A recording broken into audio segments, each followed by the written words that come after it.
मेरे कई विद्यार्थियों ने जिन्होंने हाल ही में स्नातक किया है भूगोल से, उनकी रिक्वेस्ट थी। और मेरे और बहुत सारे छात्र हैं जो यूट्यूब के माध्यम से जुड़े हुए हैं, उन्होंने भी रिक्वेस्ट की कि सर उत्तर प्रदेश लोक सेवा आयोग द्वारा जो है पीजीटी की वैकेंसी आई है और कृपया उसकी सिलेबस क्या है, उसकी स्ट्रेटजी क्या है, कैसे पेपर को डिवाइड किया गया है, उस पर भी आप कुछ हमको बताइए। तो उसी क्रम में मैं आपको आज जिस विषय पर हम लोग चर्चा करेंगे, उत्तर प्रदेश लोक सेवा आयोग प्रवक्ता भर्ती परीक्षा भूगोल, और इसकी हम लोग परीक्षा योजना पर चर्चा करेंगे। मैं इस पर चर्चा करूं उसके पहले आपको दो बातें बता देना चाहता हूं कि उत्तर प्रदेश सरकार का जो अपना खुद का एक सेटअप है, उसमें प्रवक्ता की परीक्षा दो आयोग कराते हैं। एक है उत्तर प्रदेश माध्यमिक शिक्षा सेवा चयन आयोग, जो कि उत्तर प्रदेश में एडेड कॉलेजों के लिए लेक्चरर्स की भर्ती करता है, और दूसरा है उत्तर प्रदेश लोक सेवा आयोग, जो कि जितने भी गवर्नमेंट इंटर कॉलेज हैं उनमें प्रवक्ताओं की भर्ती करता है। और इस परीक्षा के लिए जो लोक सेवा आयोग ने निकाली है, उसके लिए न्यूनतम अर्हता है कि संबंधित विषय में आप परास्नातक होने चाहिए। यानी अगर आप भूगोल से प्रवक्ता बनना चाहते हैं तो आपके पास भूगोल में एमए की डिग्री होनी चाहिए।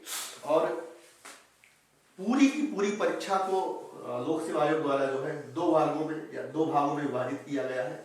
एक है, पहला है प्रारंभिक परीक्षा जैसा आप देख रहे हैं, और दूसरी है मुख्य परीक्षा। प्रारंभिक परीक्षा क्वालिफाइंग होगी, मतलब बच्चों को स्क्रूटनी करने के लिए, एलिजिबल कैंडिडेट को छांटने के लिए प्रारंभिक परीक्षा का आयोजन किया जाएगा। और जो रिजल्ट बनेगा वो मुख्य परीक्षा के आधार पर बनेगा, और इस परीक्षा में साक्षात्कार नहीं होगा, यानी इंटरव्यू नहीं होगा।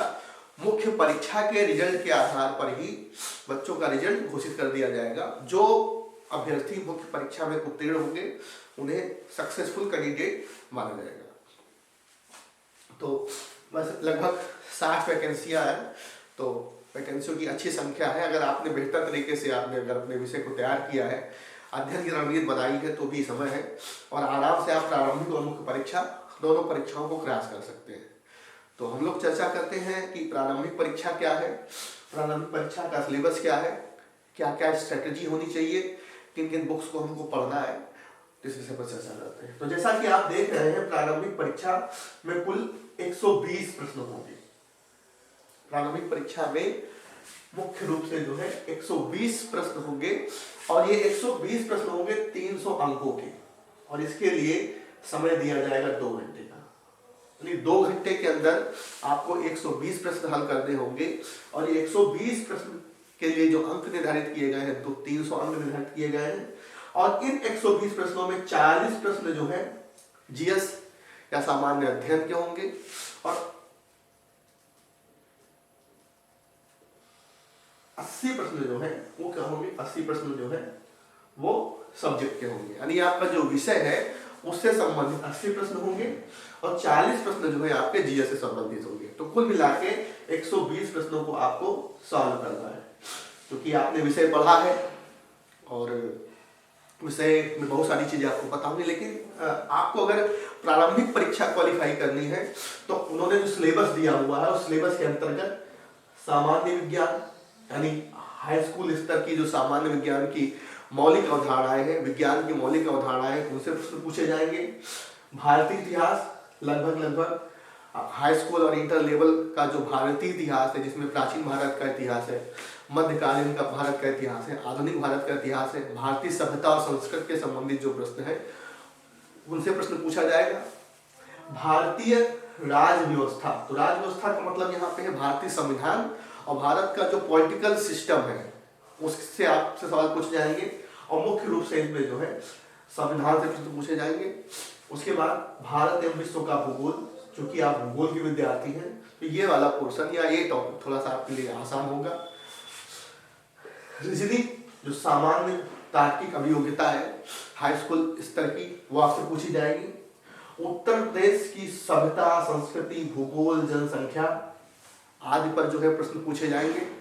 प्रारंभिक गणित, जो सिलेबस में दिया है ये तक कहा गया है, लेकिन आप मान लीजिए इसको कि हाई स्कूल स्तर तक का जो है प्रारंभिक गणित के 2 या 3 सवाल इसमें पूछे जा सकते हैं। और पारिस्थितिकी एवं पर्यावरण।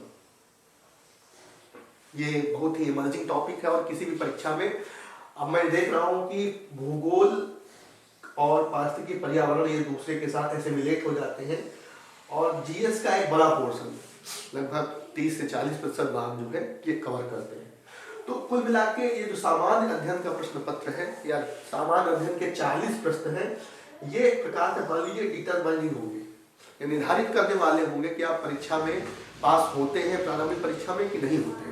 और 80 प्रश्न जो पूछे जाएंगे वो आपके विषय से संबंधित, ज्ञान से संबंधित होंगे।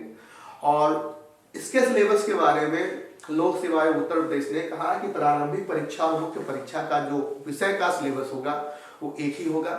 तो इस पे हम लोग मैंने आपके सामने दिया हुआ है भूगोल के मैंने मोटा मोटा डिवाइड किया है कि भौतिक भूगोल में जो है आपको चारों मंडलों यानी स्थल मंडल, वायुमंडल, जैवमंडल, जलमंडल के बारे में आपको अध्ययन करना है। मानव भूगोल के अंतर्गत जो है मानव संसाधन भूगोल, औद्योगिक भूगोल, जनसंख्या भूगोल, सांस्कृतिक भूगोल और जो मौलिक अवधारणाएं हैं, मॉडल और कॉन्सेप्ट है, उनके बारे में आपको अध्ययन करना है। भारत का भूगोल एक बड़ा पोर्शन है, आपको इसको जो है तथ्यात्मक के साथ साथ आपको इसको मानचित्रात्मक अध्ययन भी करना है। और मानचित्र विश्व का भूगोल, तो ये मैंने एक मोटा एक डिवाइडेशन किया है, मैंने एक वर्गीकरण किया है।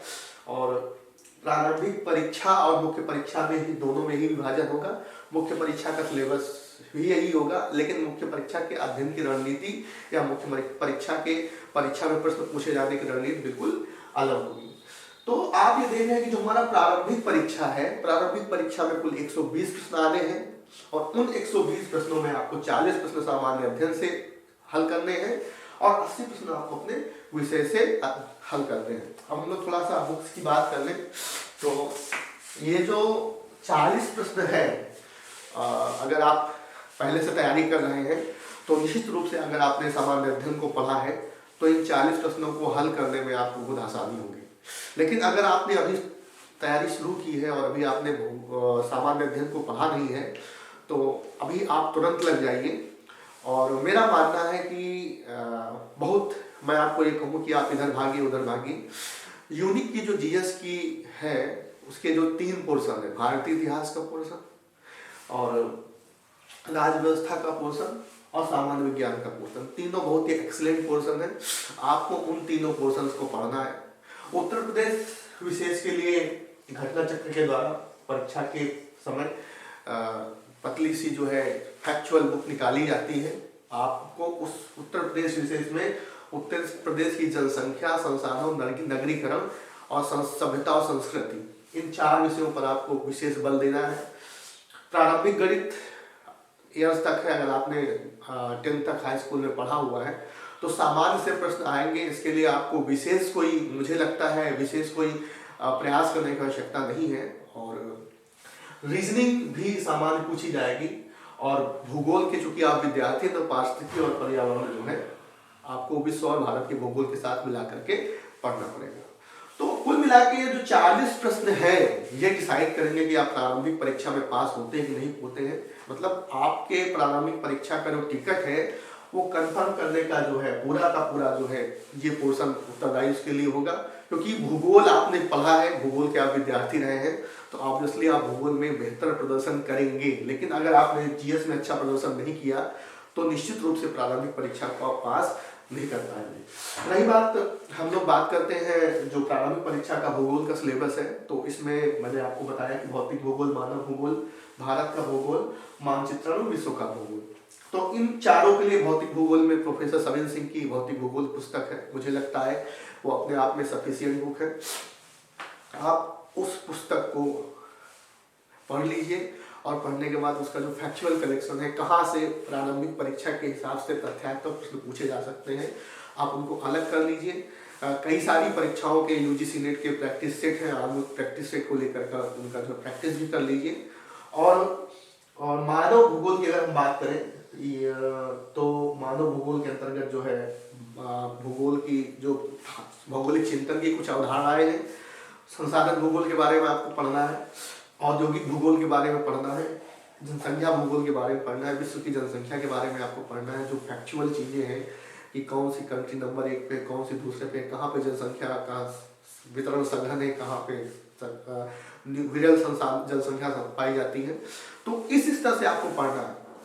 और तीसरा जो है भारत का भूगोल। भारत का भूगोल जो कि एक बड़ा पोर्शन है, इसमें मानव भूगोल में संसाधन, औद्योगिक और जनसंख्या भूगोल में मैं आपको सजेस्ट करूंगा कि जनसंख्या पे जो है माजिद हुसैन साहब की बहुत अच्छी किताब है, चांदना साहब की बहुत अच्छी जनसंख्या पे चांदना साहब की बहुत अच्छी किताब है, आरसी चांदना की। और जनसंख्या को आपको जनसंख्या के जो आधुनिक आंकड़े हैं, जो लेटेस्ट आंकड़े हैं, उनको कोलैबोरेट करके आपको पढ़ना पड़ेगा, तब आप इन प्रश्नों का उत्तर दे पाएंगे। और मॉडर्न सेल थ्योरी में प्रोफेसर एच.डी. कौशिक ने भी अच्छी किताब लिखी है। तो चूंकि आप भूगोल विद्यार्थी, इस विषय पर मैं अभी आपसे और इसको एक स्पेशल टॉपिक के रूप में ही लूंगा कि सिलेबस को हमको कैसे कवर करना है, कहाँ कहाँ पे क्या क्या पढ़ना है। और अगर आपकी डिमांड रही तो मैं एक एक टॉपिक पे इसका ट्यूटोरियल भी, एक वीडियो बनाकर भी जारी करूंगा कि भौतिक भूगोल में हमें क्या क्या पढ़ना है और किन किन टॉपिक्स को कैसे पढ़ना है। उसके बाद भारत के भूगोल में आरसी तिवारी सर की बहुत अच्छी पुस्तक है और माजिद हुसैन, इन दोनों पुस्तकों को अगर आप कोलैबोरेट करके पढ़ते हैं और उसके साथ आप लेटेस्ट आंकड़े लेके चलते हैं, तो आपकी जो समस्याएं हैं, आपकी जो पाठ्यक्रम को कवर करने की समस्या है, अच्छे पाठ्य सामग्री की समस्या है, सिलेबस को कवर करने के लिए एक रेफरेंस बुक की आवश्यकता है, तो वो आपको बेहतर तरीके से उसको कर सकते हैं। मानचित्रण और विश्व के भूगोल के लिए आपको ऑक्सफोर्ड की स्कूल एटलस आपको लेनी पड़ेगी और लेकर के आपको विश्व के मानचित्र में भूमध्य रेखा के कौन कौन से देश हैं, भूमध्य रेखा पे कौन कौन से देश हैं, बहुत सारी चीजें हैं और वो इस ट्यूटोरियल में संभव नहीं है। जब मैं कभी भी स्पेशली आपको मानचित्रण में बताऊंगा तो आपको वहाँ पर कौन कौन सी खानें कहाँ पाई जाती हैं, कौन कौन सी कंट्री में कौन कौन सी सिटी है, तो ये सामान्य से जो प्रश्न है वो आपको वहाँ से पढ़ने पड़ेंगे। क्योंकि लेक्चरर का सिलेबस है तो मुझे लगता है कि बहुत ही डीप में प्रश्न नहीं पूछे जाएंगे, और लेकिन फिर भी स्तरीय प्रश्न होंगे, आपको स्तरीय प्रश्नों के लिए तैयार रहना होगा। उसके बाद हम लोग बात करते हैं प्रारंभिक परीक्षा की रणनीति के बाद हम लोग बात करते हैं कि मुख्य परीक्षा की क्या रणनीति होगी। तो मुख्य परीक्षा में 2 प्रश्न पत्र है। पहला है प्रथम प्रश्न पत्र और ये 2 घंटे का होगा और इसके लिए 100 अंक निर्धारित किए गए हैं। तो यूपी पीसीएस मेंस में जो जीएस और हिंदी का पेपर होता है, लोक सेवा आयोग ने उसी पूरे पेपर को उठा करके यहाँ पे रख दिया है। तो जो अभ्यर्थी है, जो प्रतियोगी उत्तर प्रदेश लोक सेवा आयोग की मुख्य परीक्षा की तैयारी कर चुके हैं या उन्होंने मुख्य परीक्षा दी है, उनके लिए पोर्शन आसान होगा। लेकिन जो विद्यार्थी पहली बार या जो प्रतियोगी पहली बार उत्तर प्रदेश लोक सेवा आयोग की किसी परीक्षा को फेस करने जा रहे हैं तो उनके लिए समस्या होगी। तो इसके अंतर्गत अपठित गद्यांश का संक्षेपण करना है, प्रेसिज राइटिंग जिसको बोलते हैं, रेखांकित अंशों की व्याख्या करनी है, एक आपको गद्य दिया जाएगा, उस पैराग्राफ का आपको शीर्षक लिखना होगा। ये अनेकार्थी शब्द, विलोम शब्द, पर्यायवाची शब्द, तद्भव, तत्सम शब्द, संधि, समास, हिंदी वर्णमाला, मुहावरे एवं लोकोक्तियां, इतनी चीजों पे आपको जो है शॉर्ट आंसर टाइप के क्वेश्चन आपसे पूछे जाएंगे 1 या 2 शब्दों में, कि आपको इनको हल करना होगा। उसके बाद निबंध की हम लोग बात करें तो निबंध में ये लोक सेवा आयोग ने 2, 2, 4, 2, 6, 7 टॉपिक्स दिए हैं। संस्कृति और साहित्य पर आपको, राष्ट्रीय विकास की योजना एवं क्रियान्वयन पर, राष्ट्रीय अंतरराष्ट्रीय सामाजिक सामयिक समस्याओं के ऊपर, विज्ञान पर्यावरण के ऊपर, प्राकृतिक आपदाओं एवं निवारण के ऊपर, कृषि उद्योग एवं व्यापार के ऊपर। तो इन टॉपिक्स पे लगभग 3000 शब्दों का आपको निबंध लिखना होगा। और चूंकि मैंने आपको बताया कि इस परीक्षा में अगर आपको सफल करना है या सफल होना है तो आपको जितने भी पोर्शन है, चाहे मुख्य परीक्षा के दोनों पेपर हो, चाहे प्रारंभिक परीक्षा के प्रश्न पत्र के दोनों पोर्शन हो, वहां पे आपको एक बैलेंस वे में एक अच्छा स्कोर करना होगा, तभी आप परीक्षा में सफल हो सकते हैं। तो आपको निबंध पे भी आपको तैयारी करनी पड़ेगी। और ये जो सामान्य हिंदी का प्रश्न है, लोक सेवा आयोग स्पेशली पीसीएस मेंस के लिए बहुत महत्वपूर्ण है, और जो बच्चे इसमें अच्छा स्कोर करते हैं निश्चित रूप से वो जो है परीक्षा को पास करते हैं। अगर हम भूगोल की बात करें तो जो ये सिलेबस मैंने आपको बताया है, इसी सिलेबस पर आधारित इसका डिटेल में आपको एक एक टॉपिक पर मैं आपसे चर्चा करूंगा, और एक एक टॉपिक पे क्या क्या रणनीति होगी मुख्य परीक्षा के लिए, प्रारंभिक परीक्षा के लिए मैं आगे चर्चा करूंगा। लेकिन मैं आपको मोटी मोटी जो आउटलाइन है भूगोल की वो आपको बताना चाहता हूँ। तो यहाँ पर इन सेकंड पेपर 300 अंकों का होगा, जिसके अंतर्गत जो है कुल 20 प्रश्न पूछे जाएंगे। और इसको 3 भागों में, खंड आ, खंड बा और खंड सा, जो आपकी एमए की जो मुख्य परीक्षा होती थी बिल्कुल वही पैटर्न है। जो खंड सा होगा उसमें 50 शब्द के 10 प्रश्न पूछे जाएंगे और प्रत्येक प्रश्न जो है 10 अंक का होगा, यानी 100 अंकों के होंगे। तो आपको 50 प्रश्नों को जो है 50 शब्दों के 10 प्रश्नों का आंसर देना है। फिर दूसरा जो है खंड बा है, 150 शब्दों के 5 प्रश्न पूछे जाएंगे, प्रत्येक अंक जो है 15 अंक का होगा और इसके लिए 75 अंक निर्धारित है। और जो तीसरा प्रश्न होगा वो 250 शब्दों के 5 प्रश्न पूछे जाएंगे और इसके लिए 25 अंक एक प्रश्न के लिए निर्धारित होगा और 125 अंक इसके लिए निर्धारित है। तो कुल मिला के 300 अंकों का जो है ये पूरा प्रश्न पत्र होगा। और इस प्रकार जो है, और ये जो सिलेबस मैंने आपको बताया, इसी सिलेबस से आपकी मुख्य परीक्षा के जो है प्रश्न पूछे जाएंगे। तो एक मैंने आपके सामने मोटा आपके सामने एक आउटलाइन रखने का प्रयास किया है कि मुख्य परीक्षा और प्रारंभिक परीक्षा, अगर आप उत्तर प्रदेश पीजीटी स्पेशली लोक सेवा आयोग की पीजीटी में जेआईसी का लेक्चरर बनना है तो आपको ये एक आउटलाइन है आपके सामने, और इस आउटलाइन के आधार पे आपको अपनी तैयारी का प्रिपरेशन या आपको तैयारी करनी पड़ेगी। और मैं कई सारी चीज़ें आपको बताना चाहता हूँ कि चूँकि बहुत सारे बच्चे हैं जो अभी एमए करके निकले हुए हैं, तो उनका रिटेन वाला पोर्शन तो बहुत अच्छा होगा निश्चित रूप से ऑब्वियसली, लेकिन जो प्रारंभिक परीक्षा के लिए जो तथ्यात्मक अध्ययन है जो वो भी उस स्तर का नहीं होगा। तो आपको अभी से लगना है, क्योंकि अगर आप प्रारंभिक परीक्षा को पास नहीं कर पा रहे हैं तो मुख्य परीक्षा में आप एंट्री ही नहीं कर पाएंगे और आपका सिलेक्शन नहीं हो पाएगा।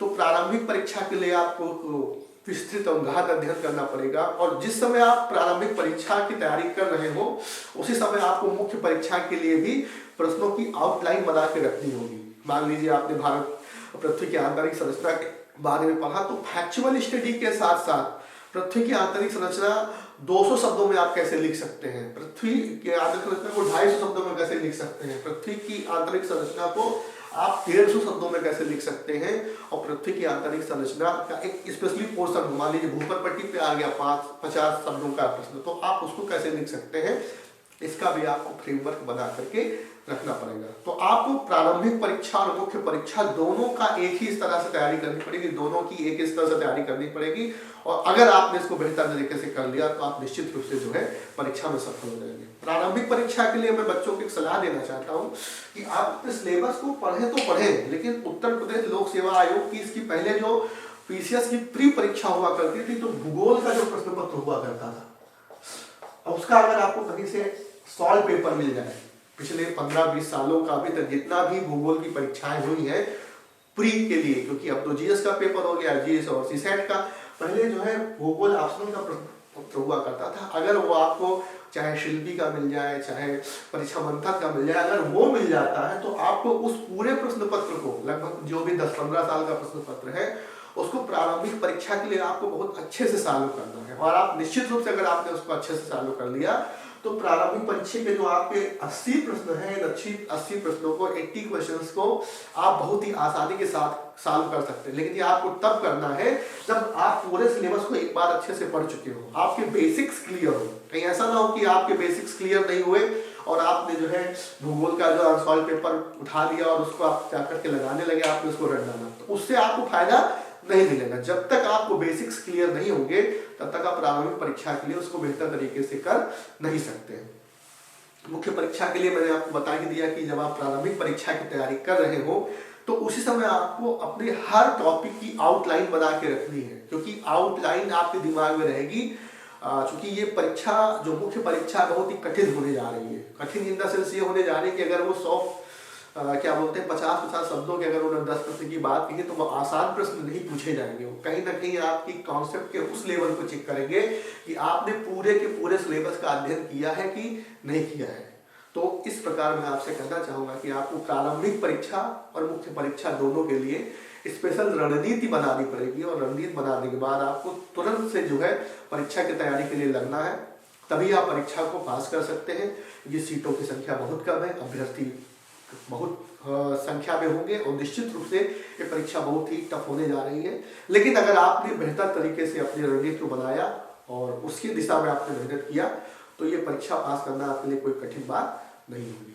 मैं आगे अगर आपकी डिमांड रही तो मैं पूरे का जो सिलेबस है ज्योग्राफी का, प्री और मेंस दोनों के हिसाब से आपको एक एक टॉपिक पे आपको बताऊंगा कि इस टॉपिक पे मेंस के लिए क्या प्रश्न बन सकता है, इस टॉपिक पे प्री के लिए क्या क्या आपको तैयारी करनी पड़ेगी, और पूरे सिलेबस का आपको सामने एनालिसिस करता हुआ एक वीडियो आपके सामने जारी करूंगा। Thank you.